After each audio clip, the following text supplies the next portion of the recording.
Wanderers and Travelers by Arkady Strugatsky.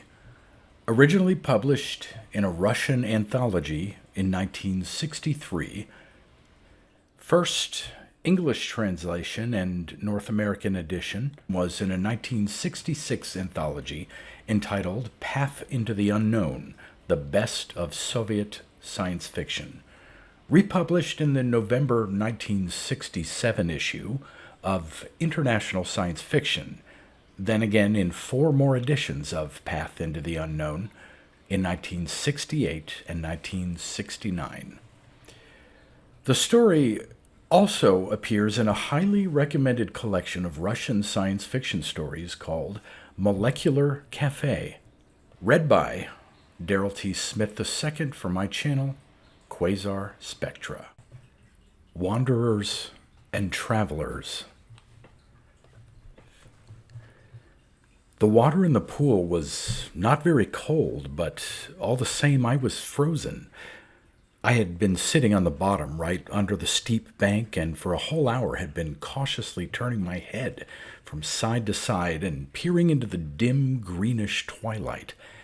I had to sit without moving, for septopods are sensitive and suspicious animals, and they're frightened off by the slightest sound or any abrupt movement, and will disappear to return only at night when it is better not to have anything to do with them.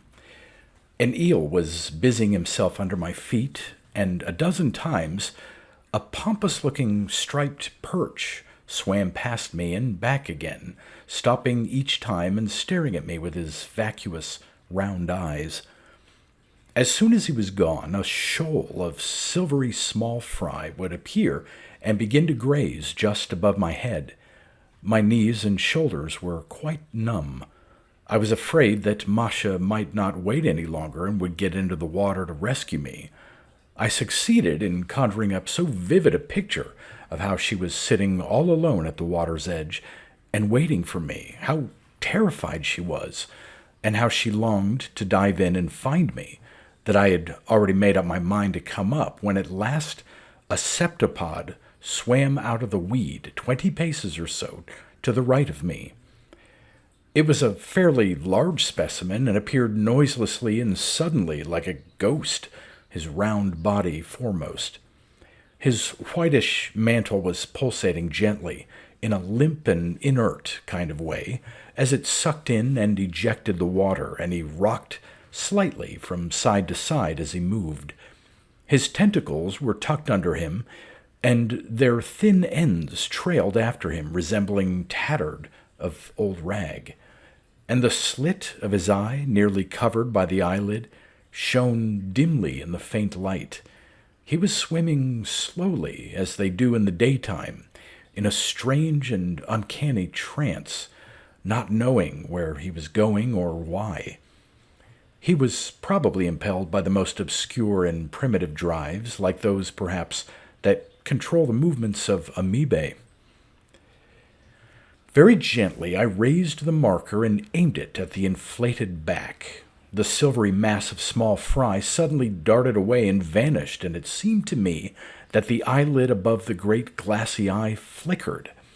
I pulled the trigger and immediately sprang up and away from the caustic sepia. When I looked again, the septopod was no longer to be seen. Only a dense blue-black cloud was spreading through the water and clouding the bottom. I came to the surface and swam to shore. It was a fine, hot day. A blue haze hung above the water. The sky was white and empty, except beyond the forest, where a great motionless mass of bluish cloud towered. On the grass in front of our tent sat a stranger in bright swimming trunks with a bandage round his forehead. He was tanned and not so much muscular as extraordinarily sinewy, as though covered with a whole network of ropes under the skin. You could see at once that he was incredibly strong. Before him stood my Masha in her blue swimsuit, long-legged, sunburnt, and with a shock of sun-bleached hair down her back. So she wasn't sitting by the water, anxiously waiting for her daddy. She was excitedly telling this sinewy fellow something, waving her arms the whole time. I was even hurt that she hadn't even noticed my appearance. But the man did, and quickly turned his head, looked at me intently and smiled, waving his open hand. Masha spun round and shrieked happily, "There you are!" I climbed out onto the grass, took off my mask, and wiped my face. The man was smiling as he examined me. "How many did you mark?" asked Masha in a businesslike manner. "One." My jaws were cramped with the cold. "Oh, you," said Masha. She helped me to take off my aqualung and stretched out on the grass. "Yesterday he marked 2, explained Masha. "The day before yesterday, 4. If it goes on like that, we'd better move on to another lake." She took a towel and began to rub my back. "You look like a quick frozen gander," she proclaimed. "This is Leonid Andreevich Gorbovsky. He's an astroarchaeologist. And this, Leonid Andreevich, is my daddy, Stanislav Ivanovich." The sinewy Leonid Andreevich nodded and smiled. "Are you frozen?" he asked. "It's so lovely here. The sun, green grass." "He'll be all right soon," said Masha, rubbing me with might and main. "He's usually quite jolly, but he's chilled to the bone." It was clear she had been saying all sorts of things about me, and now was doing her best to vindicate my reputation. Let her. I hadn't time. My teeth were chattering. "Masha here and I were very worried about you," said Gorbovsky. "We even wanted to dive in and find you, but I don't know how. I expect you can't even imagine a man who's never had to dive in the course of his work." He turned over on his back, then on his side, and leaned on his arm. "Tomorrow I'm flying off," he confided to me, "and I simply don't know when I'll ever have the chance again to lie on the grass by a lake and have the possibility of diving with an aqualung." "Feel it, then," I said. He looked carefully over the aqualung and touched it. "I certainly will," he said, and turned over on his back. He folded his arms under his head and looked at me, slowly blinking his sparse lashes. There was something irresistibly attractive about him, but what exactly, I don't know.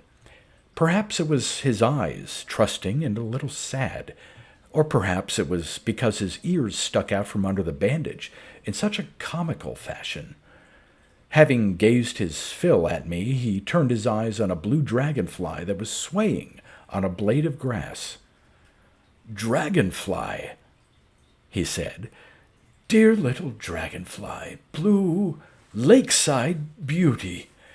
There she sits, neatly and prettily, looking around to see what she can gobble up." He stretched out his hand, but the dragonfly left the blade of grass and winged its way in an arc toward the reeds. He followed it with his eyes and lay down again. "How complicated it is, my friends," he said, and Masha immediately sat down and stared at him with round eyes. "There she is, perfect, graceful, and content with everything. Ate up a fly, reproduced herself, and is now ready to die. Simple, elegant, rational. No spiritual perplexities, no love pangs, no self-consciousness, no ideas about life." "A machine," said Masha suddenly. "A boring cyber." This from my Masha. I nearly burst out laughing, but restrained myself, though believe I snorted, and she looked at me with disapproval. "Boring," agreed Gorbovsky. "That's it. But now imagine, comrades, a dragonfly of a poisonous greenish-yellow color, with horizontal red stripes and a wingspan of 7 meters, and its jaws all covered with a nasty black slime. Well, have you pictured it to yourselves?" He raised his eyebrows and looked at us. "I see you haven't.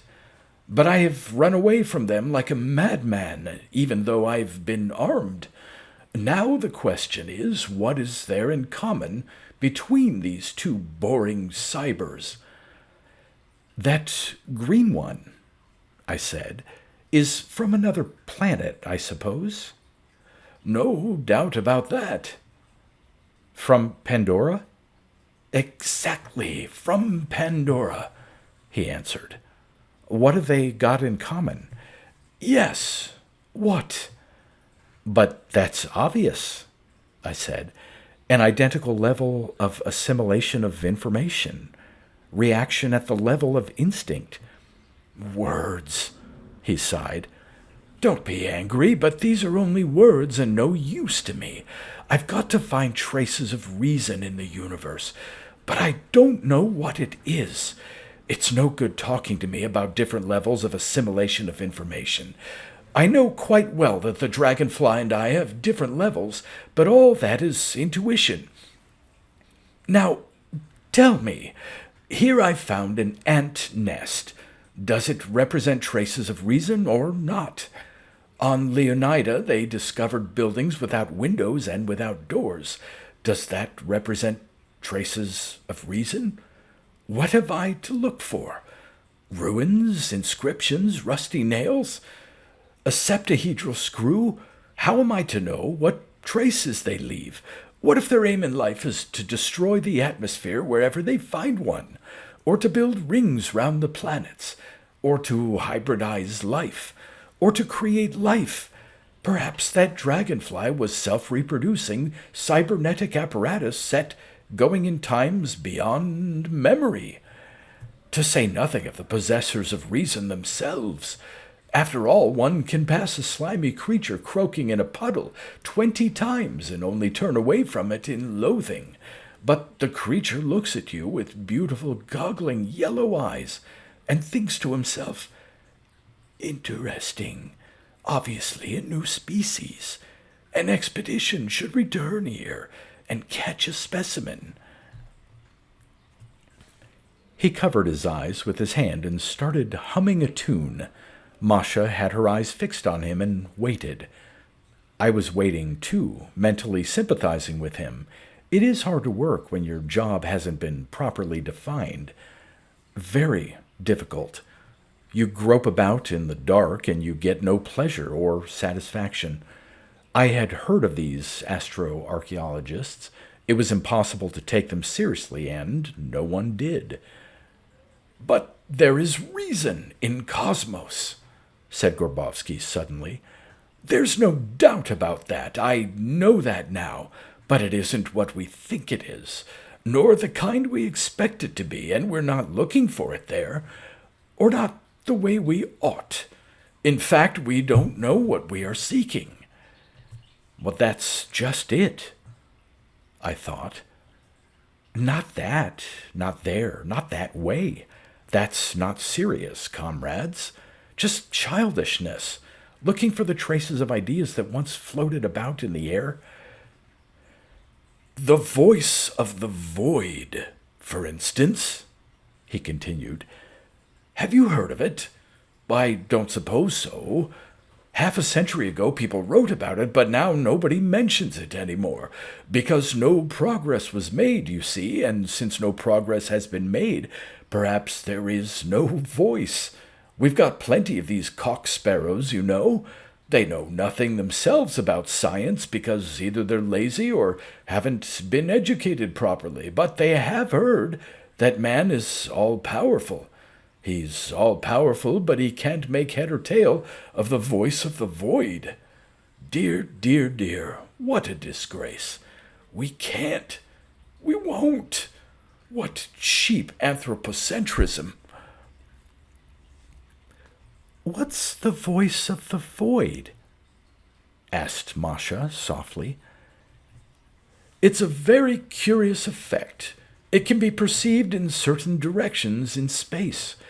If you switch your spaceship receiver over to atomic reception, sooner or later it will tune into a strange transmission. You hear a calm, impassive voice repeating the same phrase over and over again in a strange, expressionless tongue, like the language of fish. It has been picked up for many years, and it always repeats the same thing. I've heard it, and many others have heard it, but not many talk about it. It's not very pleasant to think about. You're an unthinkable way from Earth. The ether is empty. There are no atmospherics, nothing but slight rustling sounds. And suddenly this voice is heard. You're on watch, alone. Everyone's asleep. Everything's quiet and eerie. And then you hear this voice. It's very unpleasant, I assure you.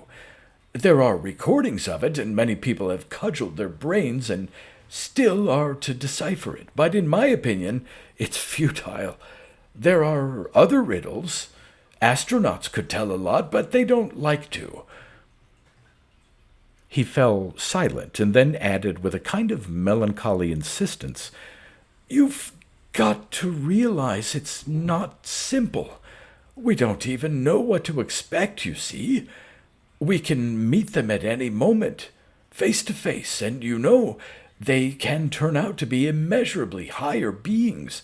People talk about collisions and conflicts, or about different conceptions of what is human and good, but I don't mind that.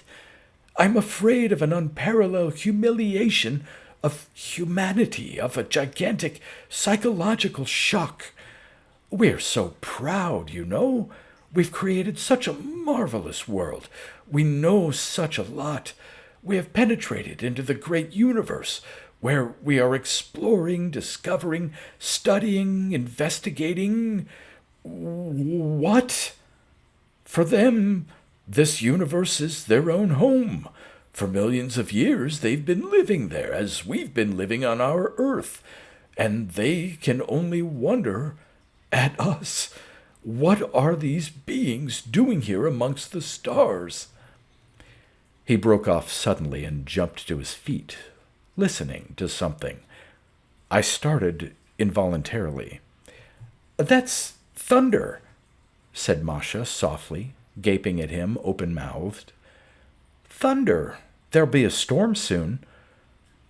He was still listening and scanning the sky.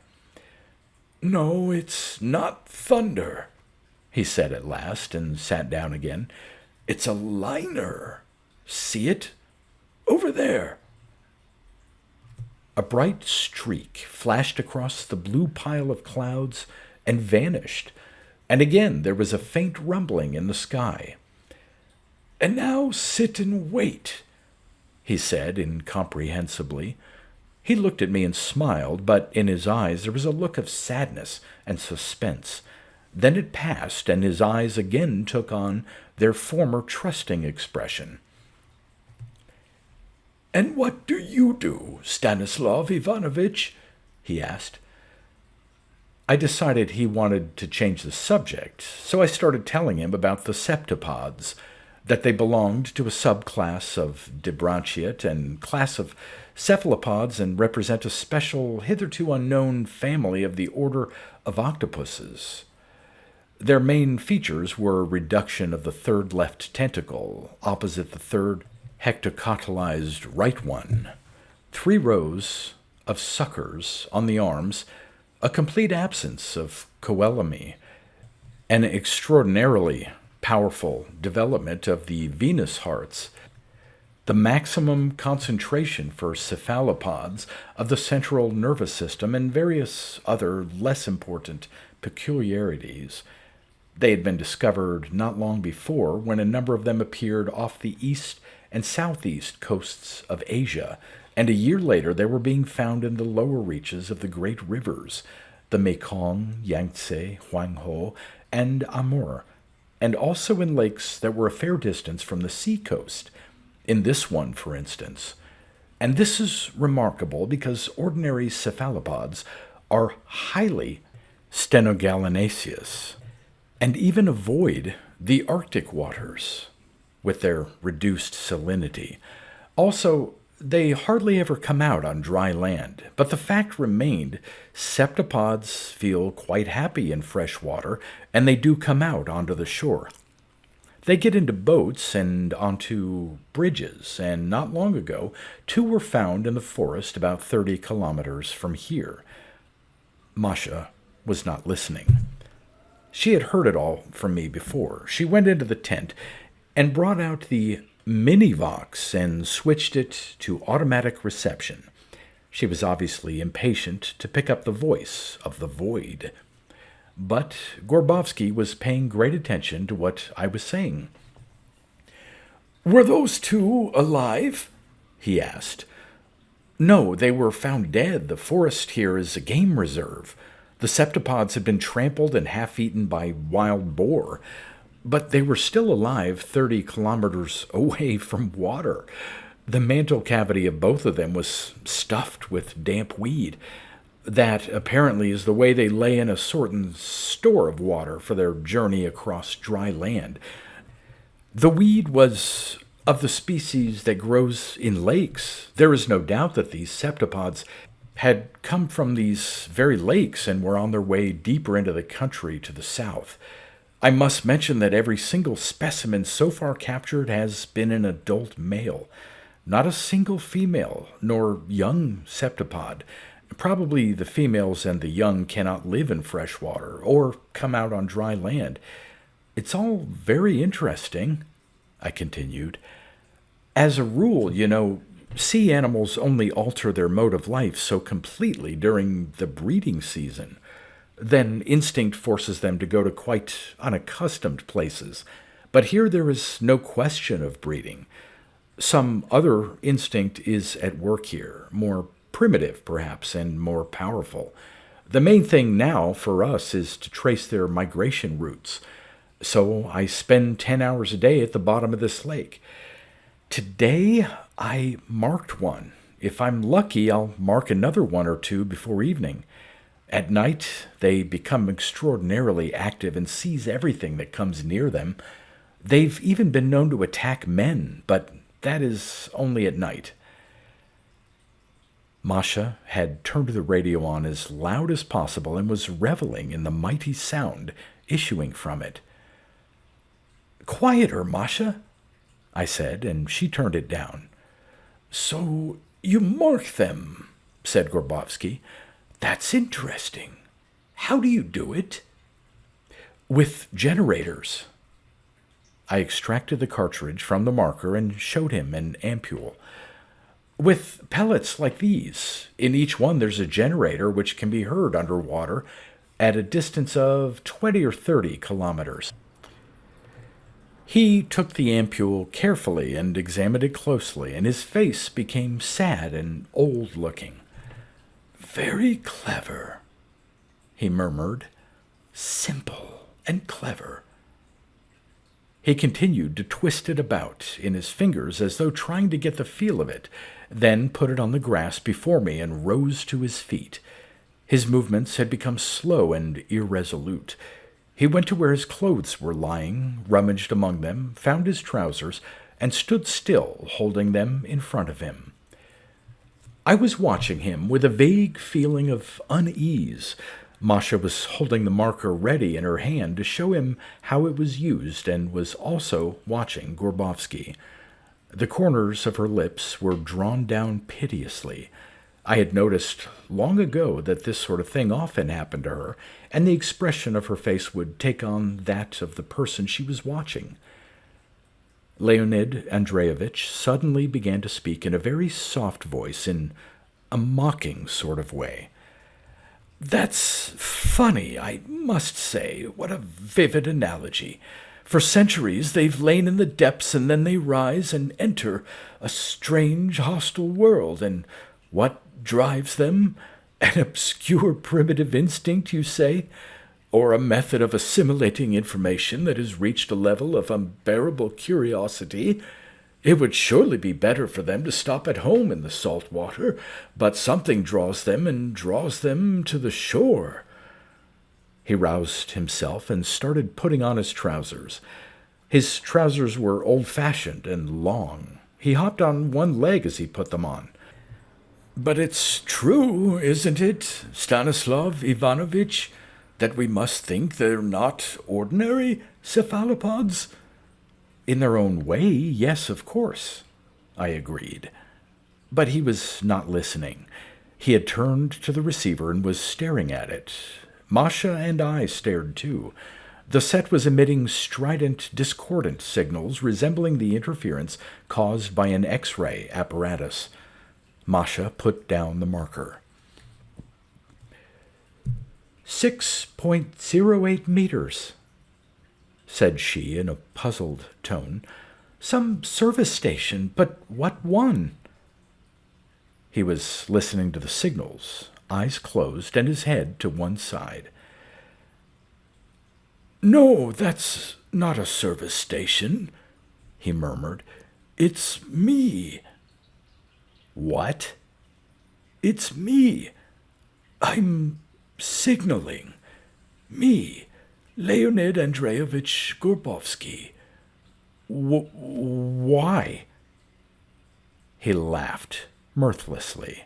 Why, indeed? I'd very much like to know why. He put on his shirt. Why should 3 pilots in their spaceship, after returning from their flight EN-101 EN-2657, become the transmitters of radio waves on 6.083 meters? Masha and I, of course, said nothing, and he too fell silent as he fastened his sandals. We've been examined by doctors. We've been examined by physicists. He straightened up and shook the sand and grass from his trousers. They all came to the same conclusion. It's impossible. We could have died laughing at the sight of their astonished faces, but believe me, it was no laughing matter for us. Tolya Obazov gave up his holiday and flew to Pandora. He said he preferred to radiate as far away as possible from Earth. Walkenstein has gone to work at an underwater station. I alone am roaming the Earth and emitting radio waves, and all the time I'm waiting for something. I wait and fear and wait. Do you understand me? I don't know, I said and glanced at Masha.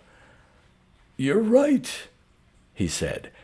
He took up the receiver and thoughtfully put it against his protuberant ear. No one knows. It's been going on for a month, without abating and without stopping. Wah-wee, wah-wee, night and day, whether we're sad or gay, hungry or full, at work or idle, wah-wee. But radiation from Tariel has decreased. Tariel is my spaceship. It's laid up now to be on the safe side.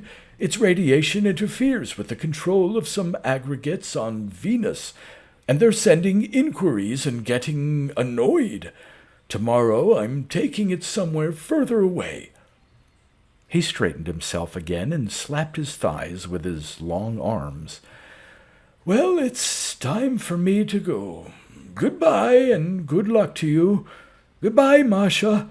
Don't worry your head over all this. It's no simple riddle, I assure you.